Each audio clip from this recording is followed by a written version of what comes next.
Dari Batra Nabi Nuh hingga Al-Quran.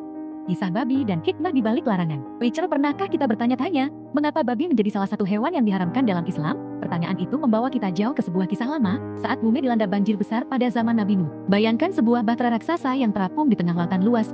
Di dalamnya, Nabi Nuh bersama para pengikutnya dan berpasang-pasang hewan dari berbagai jenis. Ada kambing, sapi, unta, kuda, ayam, hingga hewan liar, semua hidup berdampingan dalam kapal kayu yang menjadi satu-satunya tempat aman kala itu. Para hewan makan, minum, dan bergerak seperti biasa. Namun, seiring berjalannya waktu, muncul masalah besar. Kotoran yang menumpuk, bahtera yang seharusnya menjadi penyelamat justru terancam menjadi sumber bencana baru. Dalam kondisi genting itu, Nabi Nuh berdoa. Ia memohon jalan keluar agar kehidupan di bahtera tetap terjaga. Doa itu dijawab dengan cara yang tak terduga. Menurut riwayat-riwayat kuno, Allah menciptakan dua makhluk baru, tikus dan babi. Hadirnya babi untuk membersihkan kotoran yang menumpuk. Dengan sifat rakusnya, hewan itu melahap apa saja yang ada di hadapannya, bahkan sesuatu yang tak sanggup disentuh hewan lain. Para penumpang bahtera terkejut, tetapi lambatlah menyadari, tanpa kehadiran hewan itu, mereka mungkin tidak akan selamat dari ancaman penyakit. Bahtera kembali bersih, udara bisa dihirup lega, dan kehidupan berlanjut hingga banjir surut. Dari sinilah kita belajar bahwa setiap ciptaan memiliki fungsi.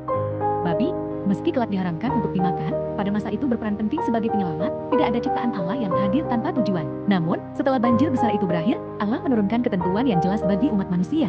Dalam Al-Quran, larangan memakan babi disebutkan tegas, salah satunya dalam surah Al-Baqarah ayat 173. Sesungguhnya dia hanya mengharamkan atasmu bangkai, darah, daging babi, dan daging hewan yang disembelih dengan menyebut nama selain Allah. Tetapi barang siapa terpaksa memakannya, bukan karena menginginkannya dan tidak pula melampaui batas, maka tidak ada dosa baginya.